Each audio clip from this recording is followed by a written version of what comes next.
karty sú rovnaké. Takisto aj z druhej strany, kde môžeme vidieť, že sú pomiešané naozaj. Nie je to žiadny trik ani podobne. A že každá karta je iná? Že každá karta je iná, presne tak. Ale pre prípad, že by ste mi neverili, kľudne môžem balíček aj prekartať.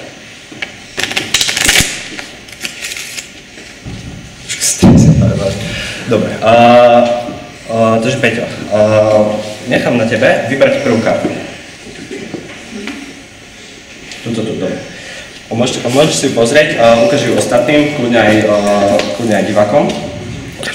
Ukáž do publika? Do publika, ok? Ty sa nepozeráš. Jasné. Dobre, položím sa. Tak. A teraz potrebujem od teba vedieť jednu vec. Poznáš základný rozdiel medzi teplom a zimou? Povedz mi, jaký to je približne? Keď je teplo, tak je teplo, keď zima, tak zima. Dobre, ale každý vieme, že teplo sa znázorňuje červenou farbou a zima modrou. Poprosím ťa, dám takto tento balíček na stôl, daj na jeho ruku a prosím ťa, zahraj tú tvoju jedinú kartu, ju zahraj na červenú. Máš to? No. Dobre, daj preč ruku. Ďakujem. Tak, a teraz, ako budem prechádzať balíčkom, zistíš, že je tu jediná červená karta. Môžem aj do publika ukázať? Jediná červená karta. Si tu pekne zložím. Tak, pani Šalka Tkačová, bola by veľká náhoda, kebyže je to práve tá karta, hej? Dobre. Takže, je to táto karta. Je to táto karta. Povedzte, je? Nebyste či ani nie? Aj červená. Je to. Áno. Je to práve. Určite každý z vás pozná vetu, kúzelník nemôže opakovať jedno kúzlo dvakrát. Poznáte ju väčšina. Dobre, ja dám túto červenú kartu preč, prikryjem ju takto, aby ste ho mali na očiach. K nej sa ešte vrátim. No, lenže keďže som v talente, náspievač na talent, pokúsim sa toto kúzlo zopakovať ešte raz. Dobre, takže Bohuž, prosím ťa, zastav ma hoď cítia, dobre? Stop. No? Dobre. Prosím ťa, zapamätaj si túto kartu. Ukážem aj ostatným. Ukážete. Aj do kamery, samozrejme. Tak. Položím to naspäť. Pani Žalka Tkačová, urobte presne to isté ako Peťa. Červená, hej? Červená. Priložte ruku. Zelená nemôže. Tak zelená je trošku iná farba. Priložte a svojím teplom sa ju pokúste zahriať na červenú farbu. Je červená. Je červená? Dobre. Zoberiem balíček. Tak. A začnem im prechádzať. A mala by sa tu niekde objaviť tá jedna červená karta.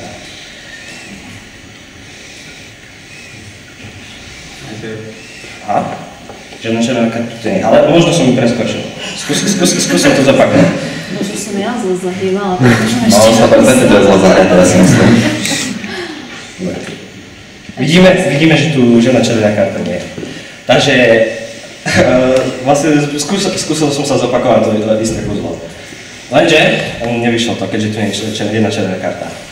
Ale tá jedna červená karta stále je. Je stále tu. No. Môžeme otvoriť? Nie, ale že tu je položená tá červená karta. Tá jedna červená karta tu celý čas je. Bola to predtým tá dvojka. Áno. Wow. Wow.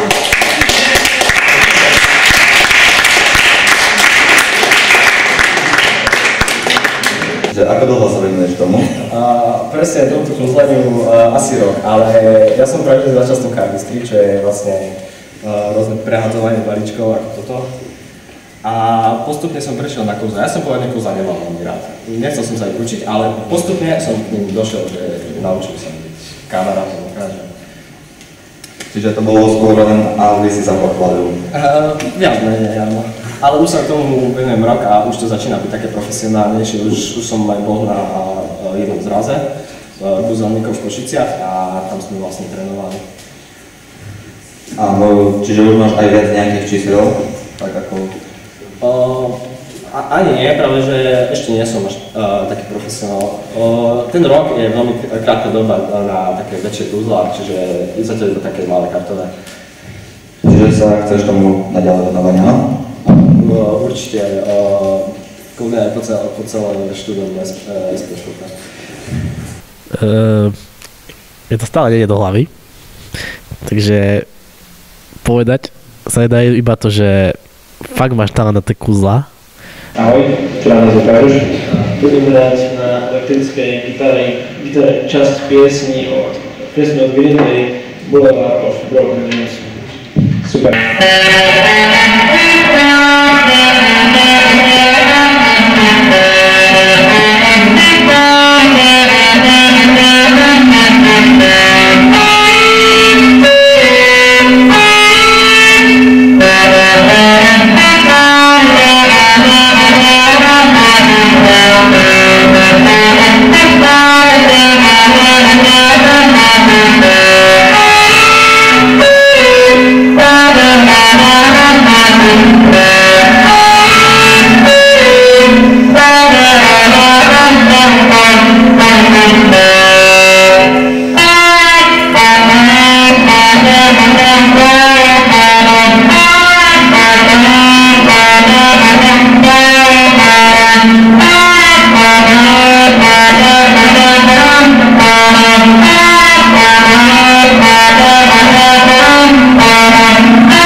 Hraješ ešte aj na niečo iné okrem klavíru a gitary, alebo?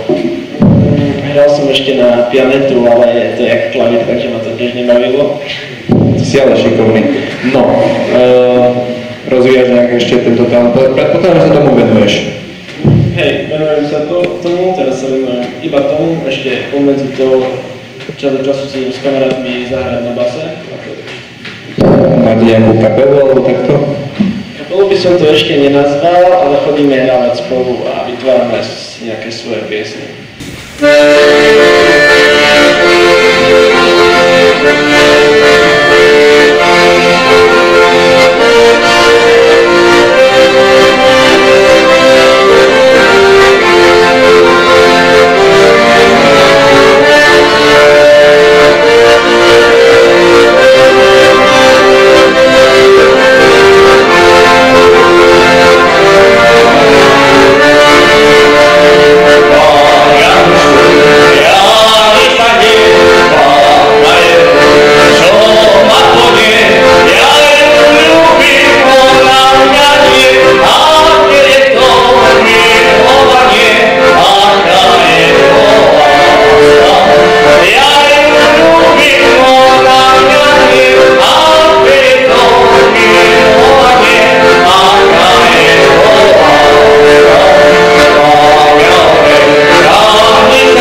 nie.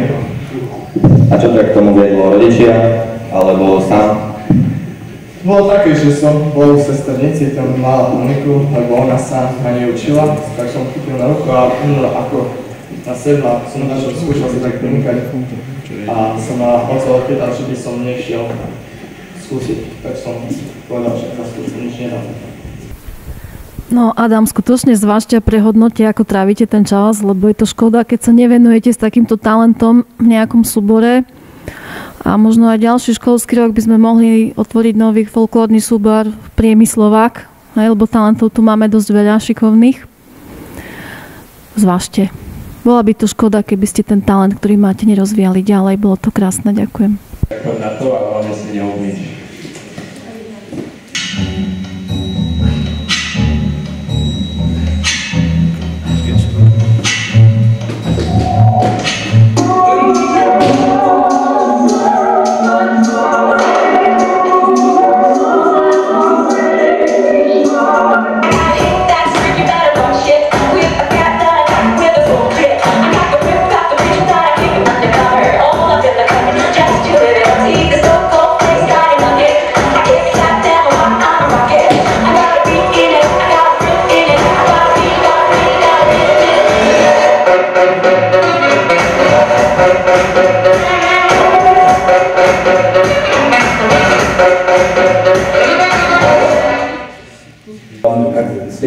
Máš nejakú skupinu kamarátov, s ktorými to robíte, alebo si sám, alebo takto cvičíš?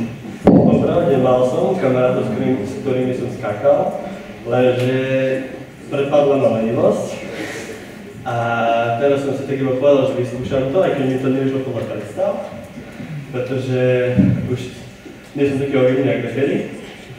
No a teraz už nejak neskáčem s tými kamarátmi. A už iba tak niekedy mám voľný čas. No tak hlavne, že si neublížil. V súčasnej dobe väčšina mladých ľudí sa nevenuje športom, čo je veľká škoda.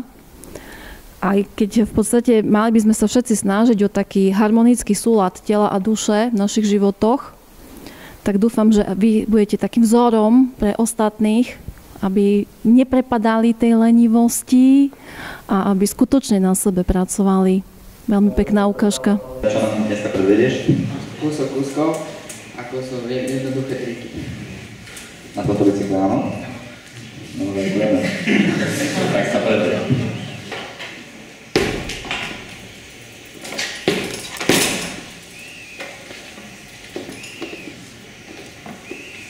Trošku ťa sa platí priestor.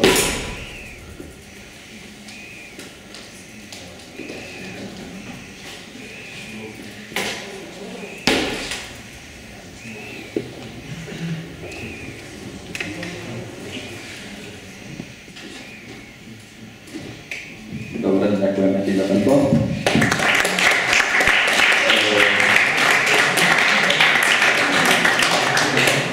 Ty sa akému bicyklovaniu venuješ? Je to dávno v lese, pod vysokou rýchlosťou.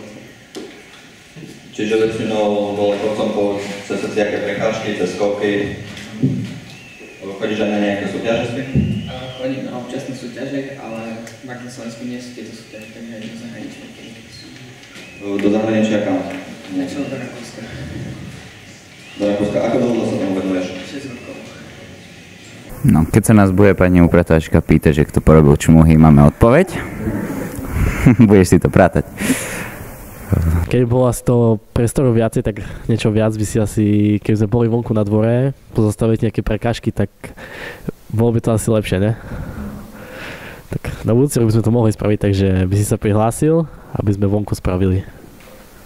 Díky.